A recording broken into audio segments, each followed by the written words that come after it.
Good morning, everyone. A warm welcome to all the listeners of this video. I am Dinesh Babu from the Department of CSC of Chebrolu Engineering College. In today's session, we are going to cover the topics regarding object-oriented programming concepts. So previously, we have seen 4 sessions on this concepts of OOP.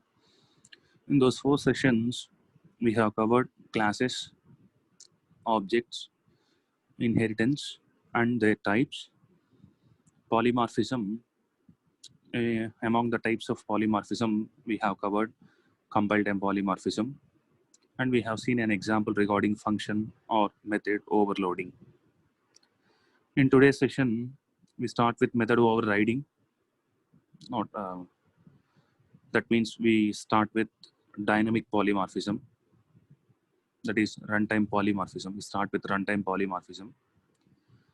We will see an example on method overriding, and then if there is time, we can move for the remaining topics like abstraction and encapsulation, right? So these are the concepts of OOP. We have covered the object and classes in the first class. We have covered the inheritance and single inheritance in the second class, and then followed by multi-level inheritance and the different types of inheritances in the next class. And in the last class, we have covered polymorphism, not complete polymorphism, one type of polymorphism, that is compile-time polymorphism. Now in today's class, we will cover runtime polymorphism, and if there is time, we will cover abstraction and encapsulation. Let us move to the So this is the slide what we have covered in the last class. Java polymorphism is mainly divided into two types, compile time and runtime. We have seen about the compile time. The other name for the compile time is static polymorphism. And this static polymorphism is achieved through method or function overloading or operator overloading. We have seen an example on method overloading. So overloading a method in the sense, if 2 or more number of methods inside a same class are defined with same method name with different parameter profile, then it is called as method overloading. Different parameter profile in the sense, we have to show some difference in terms of number of parameters, in terms of type of parameters, in terms of order of parameters. If we show any difference among these three, then the type of overloading is called as function overloading. The people who don't understand what is compile time polymorphism and who don't understand what is method overloading, and we have seen 3 examples also on method overloading in the previous session. So I request all the people who don't understand compile time polymorphism and method overloading, and who want to observe, who want to see the examples on method overloading, they can review the last session. You can find the YouTube link in our WhatsApp groups. So please go through the last session so that you will have a great idea on method overloading, compile time polymorphism, right? So now in today's session, we are going to see runtime polymorphism. So runtime polymorphism, it is also known as dynamic method dispatch or dynamic polymorphism. Yesterday we have seen compile time polymorphism is also called as static polymorphism, right? So runtime polymorphism is also called as dynamic polymorphism or dynamic method dispatch. So it is a process in which a function call to the overridden method is resolved at runtime. So when we make a call to a method, so the JVM will decide which method to execute during the runtime of the program. We all know, we just after writing the program, we compile and we run the program. When the JVM knows which method to execute during the compile time of the program, then it is called as compile time polymorphism. If the JVM decides which method to execute during the runtime of the program, is called runtime polymorphism. Right? So here, don't worry, I will show an example there you can understand what is dynamic polymorphism. Right? So the people who don't understand static polymorphism, they can watch the previous session. Right? So this type of polymorphism is achieved through method overriding. Yesterday we have seen method overloading. Don't get confused with these two terminologies, right? So method overloading is completely different from method overriding. So method overloading is an example for compile time polymorphism. Method overriding is an example for runtime polymorphism. I request all of you please note important points so that it will be very useful when you want to study for an exam or when you want to refer in future, right? So the example for runtime polymorphism is method overriding, right? So let us see the definition of method overriding, right? Here, what we will do in the method overriding in the sense, two classes of which belongs to the same program will have a same method name, but the two classes should be in a inheritance relation. For example, there are two classes, class A and class B. If class A contains a method called M, and if class B also contains a method called M, if class B is a subclass of class A, then we can say the method M has been overridden, right? That is called as method overriding. Don't get confused. I will show an example there. You can get more clarity. Remember, two classes should be in inheritance relation. In those two classes, if the method name is same, then the method is said to be overridden, and the concept is called as method overriding. Okay, so let us see one example. Right after finding an example, you can get some clarity regarding this one. Don't worry. Let us move to the Edit Plus window and let us start writing the program on this dynamic polymorphism, that is method overriding. So this is the program what we have seen in the previous session, one of the examples of method overloading, where we define some methods where all the name of the methods is same. You can find the methods which were highlighted in the yellow color.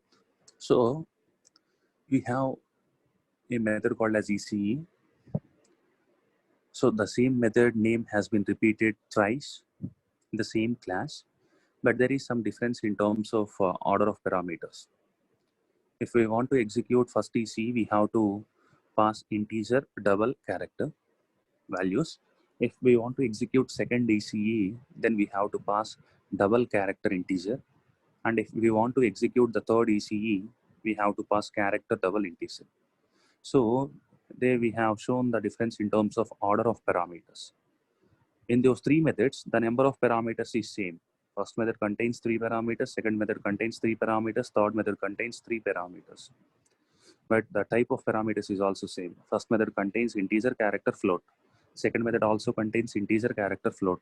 Third method also contains integer, character, float. But there is some difference in terms of order of parameters. The first method has a different order with the second method than the third method. So we are showing the difference in terms of order of parameters, where the method name is same. So this type of concept is called as method overloading, right? So now let us see what is method overriding, right? Let us start the program with, 1 second.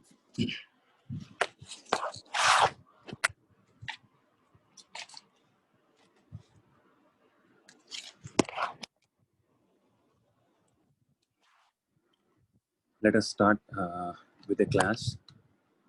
For example, our class name is OV or OR, overriding. Our class name is OR1. Let us take OR1. And then inside the class, I'm going to define a method M, right? And this particular method will print something. We will do it later, no problem. And define one more class.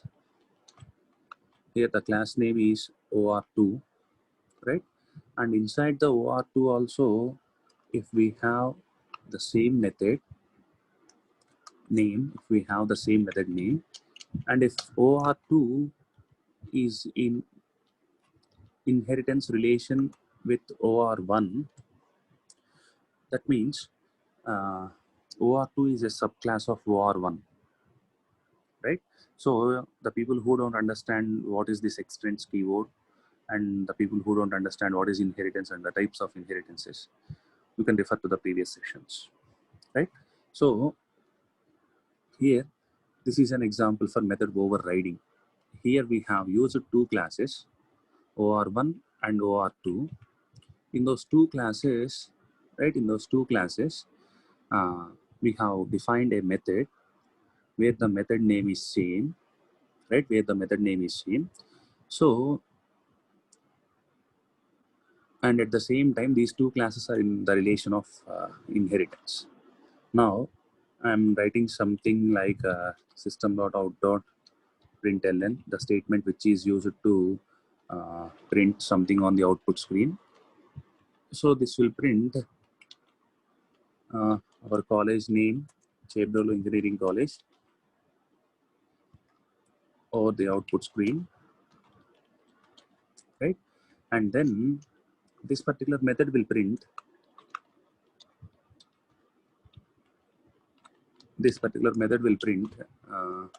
something like electronics and communication engineering. Electronics and communication engineering or the output screen. So first method, if we make a call to the first method, it will print Chevrolet Engineering College on the output screen. And if we make a call to the second method, it will print electronics and communication engineering. So let us define one more class in order to write the main method, right? Here my class is overriding OR, right? So the main method in Java,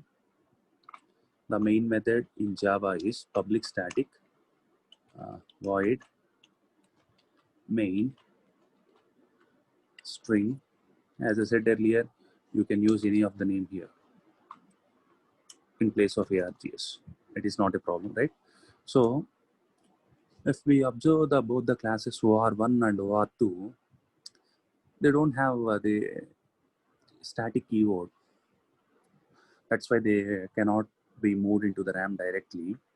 So if we want to execute OR1 and OR2, we have to bring those two classes into the RAM.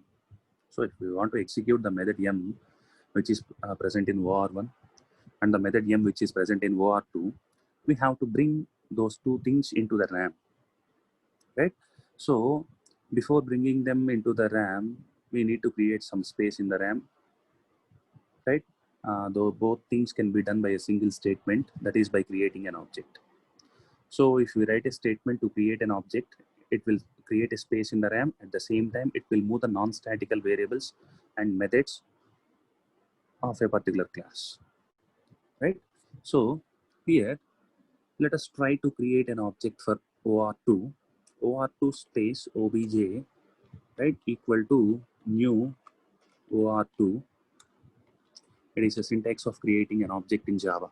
Class name, that is we are going to create an object for OR2, space object name, that is our optional name. We can have any name in place of object name.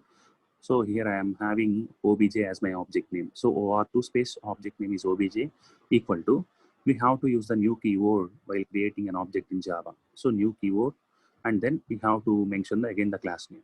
Here the class name is OR2, open braces and closure braces, semicolon. This is how we can create objects in Java. Okay, so when we write this particular statement, the some space in the RAM will be created with the name of OR2, and inside that space, it will move the method m, which was present in OR2. At the same time, it will move the method m, which was present in OR1, because when we create an object for OR2, JVM will encounter that OR2 extends OR1. That means there is some inheritance relation between OR2 and OR1, where OR2 is the child class.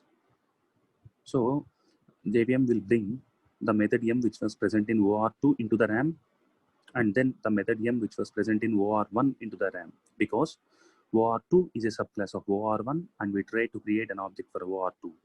So this particular object will bring both the methods in the sense, both the methods which are having the same name m into the RAM. Now you can execute the methods by using the object name obj.m. By writing the statement, these methods can be executed. Okay, so let us see which method will get executed first and which method will get executed next, because both the methods are having the same name. M. So when we call obj.m, let us verify which method is going to be executed by the compiler. So because in obj space, we are having the method m, which was present in OR1, and the method m, which was present in OR2, right? So first let us save this program with OR. Why? Because we are saving this program with OR in the sense, in Java programming language, we may have n number of classes. Among all those classes, we have to save our Java program with the class in which the main method contains. So here we have defined three classes: OR1, OR2, and OR. In OR1, we don't find any main method. In OR2 also, we don't have any main method. But in OR, we have the main method in Java, that is public static void main string ECE. So now, because OR contains the main method, we have to save this code with the name of or.java. So we have saved this code. Now let us compile the code, and then let's compile the code so we don't have any errors in the particular code, and then now run the code. So if you observe here, it is printing the branch name. Branch name in the sense, this particular obj.m is executing the method m, which was present in OR2, right? So what we have to do in order to execute the method which was present in the method m, which was present in OR1, is simply we can have a keyword called as super keyword here. We can have a super keyword here. Let us save the code and then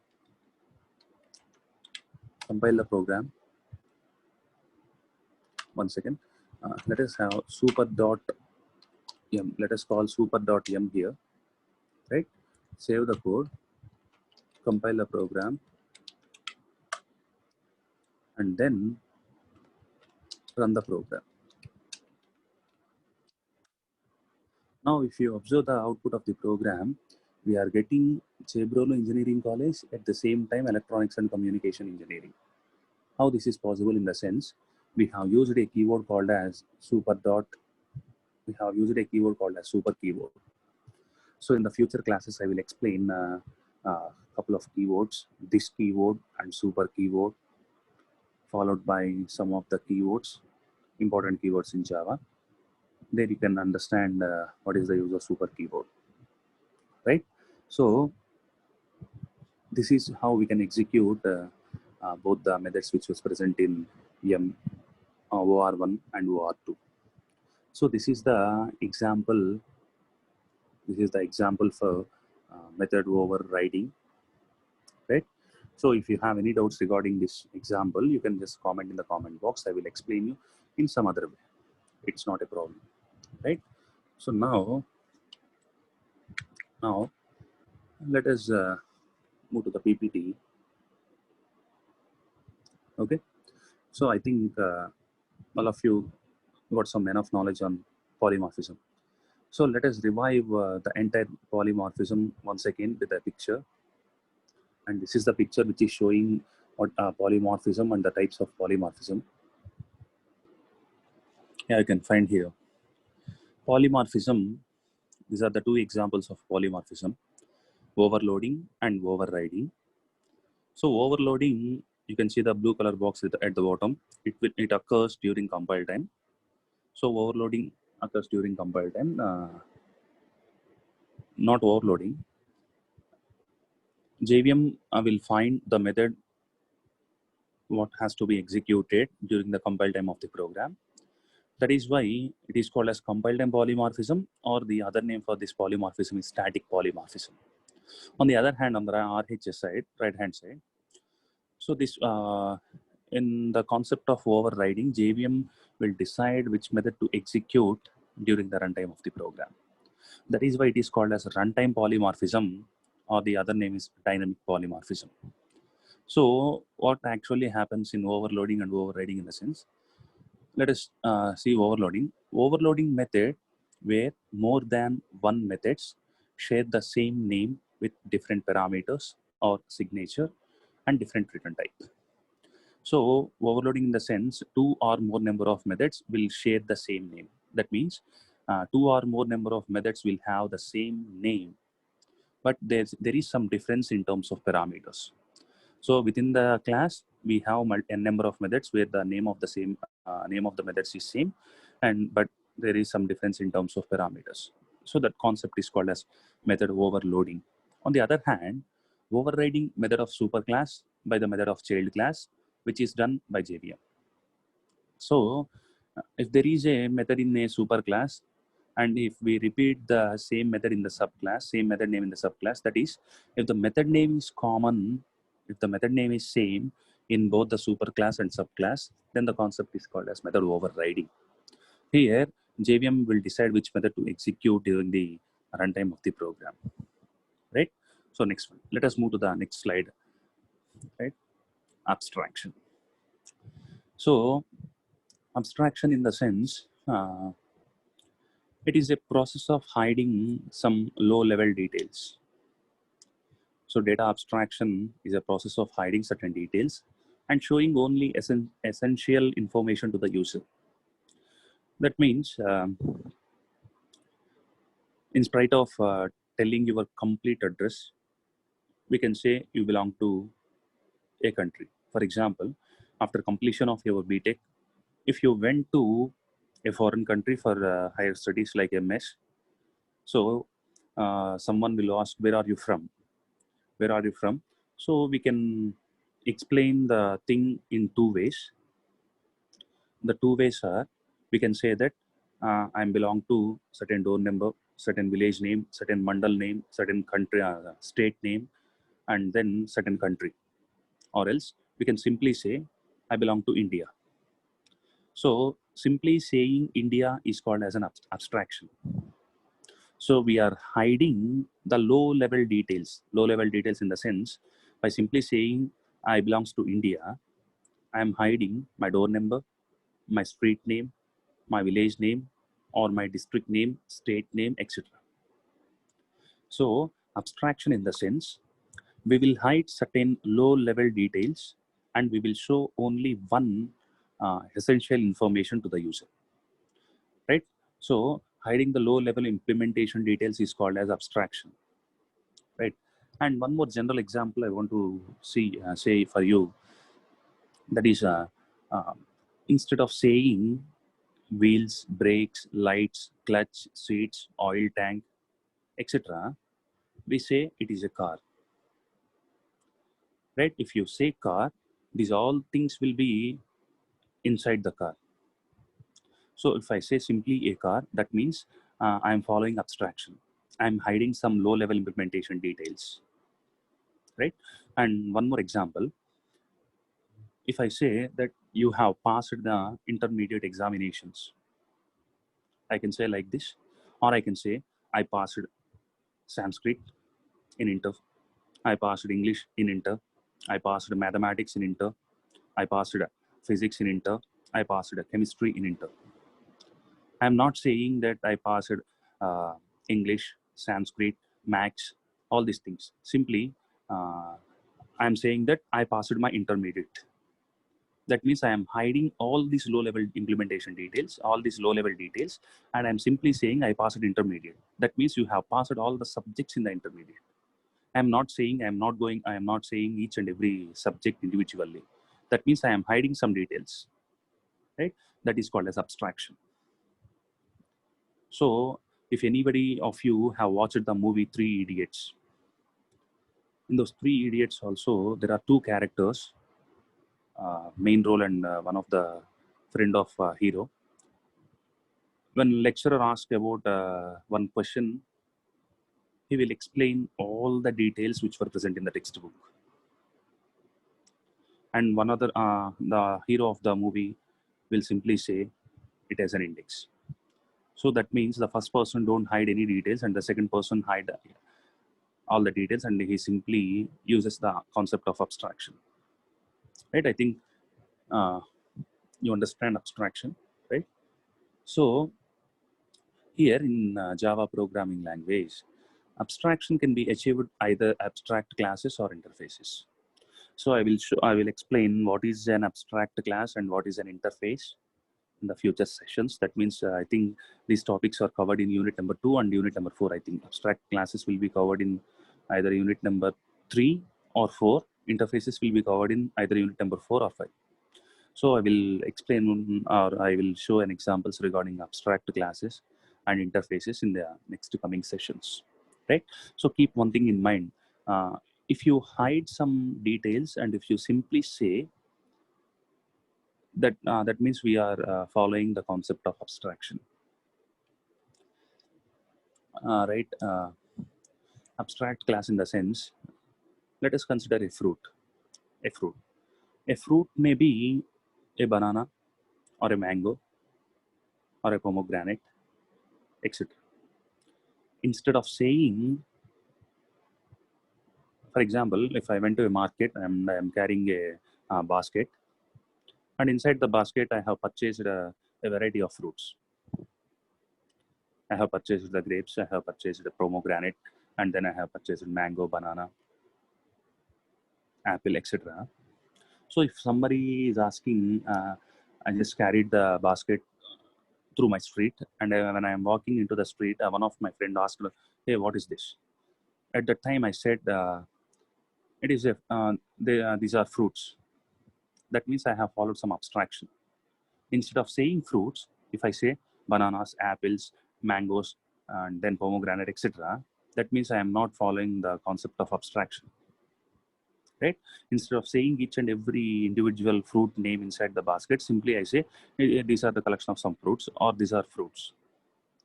That means we are hiding all the names of the fruits and we simply saying it as a collection of fruits, right? So abstraction in the sense we will hide some details and we will give any one name or a single unit, right? So the examples on abstract classes and interfaces studied in the next units. So we already have some syllabus structure. If we start covering abstract classes and interfaces simply here, we will never end this object-oriented programming concepts, right? So we will see them later. Encapsulation in Java, the final concept of Java. So it is a mechanism. It is a mechanism of wrapping data. That means each and every class may contain variables and methods, right? So data means variables, and the code acting upon data means methods. So wrapping up of variables and the methods which operate on those variables is called as encapsulation. So instead of leaving the variables and the methods outside, we simply encapsulate the variables and methods. Encapsulation in the sense, we will keep the variables and methods in a single unit. So keeping of variables and methods in a single unit, in the sense single block. Keeping of variables and the methods which operate on those variables in a single block is called as encapsulation.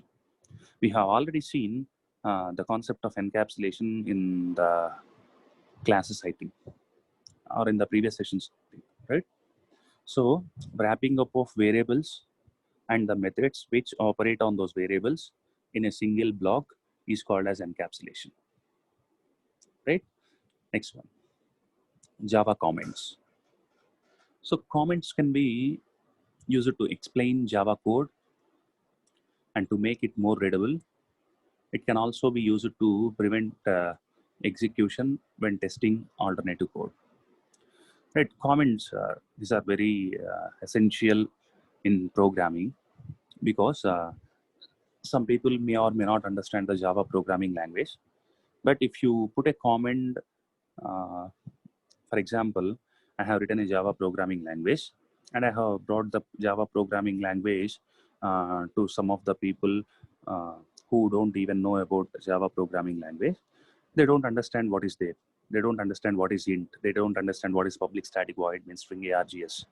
So instead of writing the program in such a way, if I use the comments, for each and every line, and I say int a comma b comma c, and I have written a comment like I am defining 3 variables integers.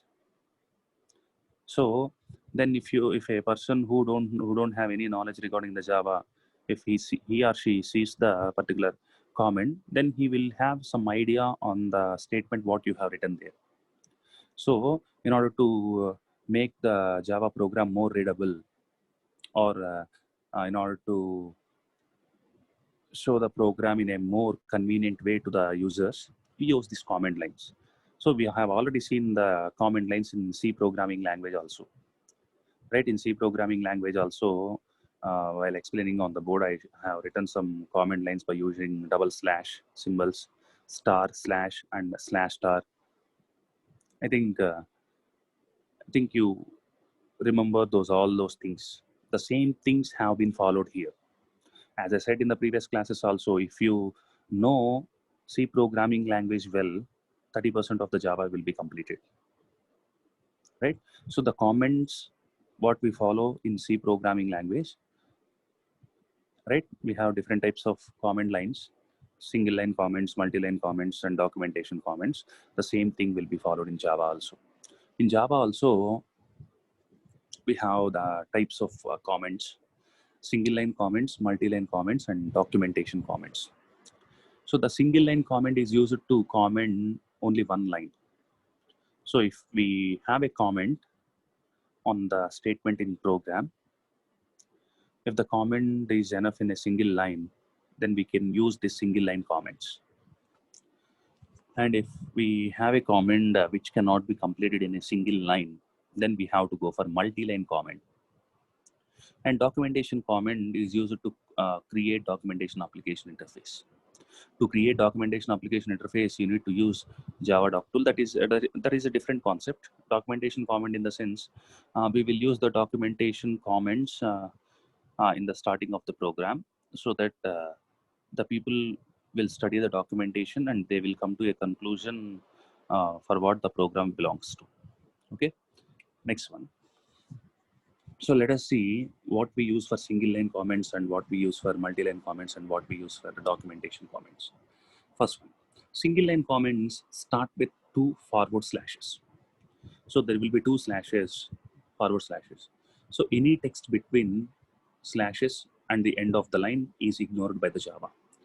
That means if there is something called as 2 slashes and followed by some text up to end of line, that particular text will never be executed, because Java treats that if it encounters double slash, it treats that it is a comment and there is no need to execute that comment. And then multi-line comments. So in multi-line comments, start with the slash star and ends with star slash. So any text between star slash and slash star and star slash will be ignored by Java, and it will be never compiled. And documentation comments starts with slash double star and ends with star slash. So the text between slash double star and star slash will be ignored by Java. And let us see one example on these all type of comment lines, then you will get some good idea. Okay, now let us move to the programming window. Here itself, let us write some comments here. Let us start with the documentation comment, single line comment. So for single line comment, we use two slash symbols. For example, I am writing it as a method. If it is enough in single line, then we can use double slash, right? And then here, I want to define a multi-line comment. So multi-line comment, for example, class OR1 is inherited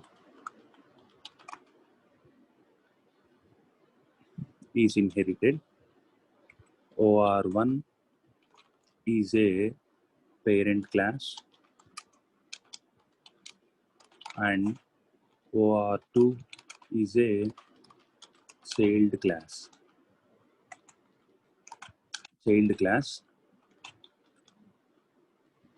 Right? So here, let us say it is the end of the line. Let us say it is the end of the line, and now I want to move to the next line. The child class. These two are in simple or single inheritance relation. Simple inheritance relation. So if our comment is completed, then we have to end it with star slash. Right? The first one is the single line comment.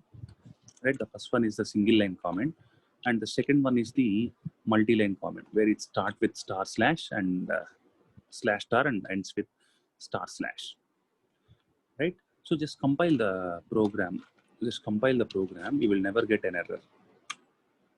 The program is successfully compiled. Right? So let us see what happens if we make a simple comment without using these symbols. I don't use the double slash symbol. I just I wrote some comment like method. Let us see what will happen if you wrote simply like this one. So it is showing something like method m, something is expected there. That means it is showing some error. So if you use double slash, then that particular line will get ignored. That will never be compiled because it has defined with the double slash symbol. So now we just compile and check whether it is considering it for compilation or not. One second.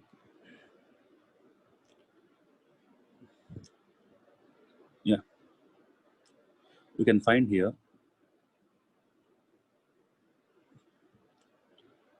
One second, I will show it again.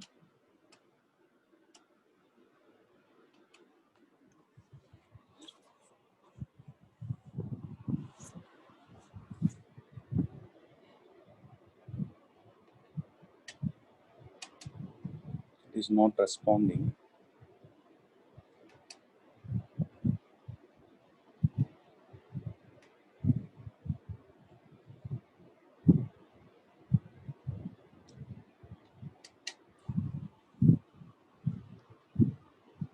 Just a second. I think my laptop has been hanged.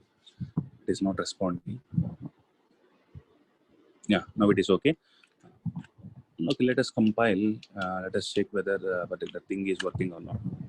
Now you can observe the program is perfectly compiled. That means the compiler is ignoring. The compiler will ignore this part because it has been started with double slash. So when we start it with double slash, between compiler will ignore the text between double slash and end of the line. And if we start with slash star, the compiler tries to find the star slash symbol. So the text in between slash star and star slash will get ignored by the compiler. So compiler will never compile this code. So if the compiler will never compile this code, then there is no problem, because compiler only understand the keywords and other things.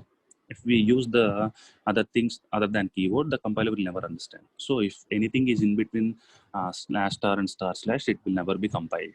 So there will be no problem. So this is how we can define single line comment and multi-line comment and documentation comment. So let us move to the PPT. Right. So here, sorry. And I think I'm going to end today's session with this one. So if you have any queries regarding this session or the previous sessions also, if you have any queries regarding previous sessions, regarding the OOPS concepts and regarding the examples, you can make a comment, right? So please follow the sessions and please make a practice of each and every program what you are seeing on the screen, so that it will be very helpful in order to write programs of your own, and it will be very helpful to grab some knowledge on programming, and at the same time you will learn Java well if you practice well, right? So I really thank each and everyone who are watching this session from the last 40 minutes, and hope you all got some enough knowledge regarding the OOPS concepts. So we will cover the next concepts in the unit number 1 in the next classes. I thank each and everyone for listening this session. Thank you, and thanks a lot.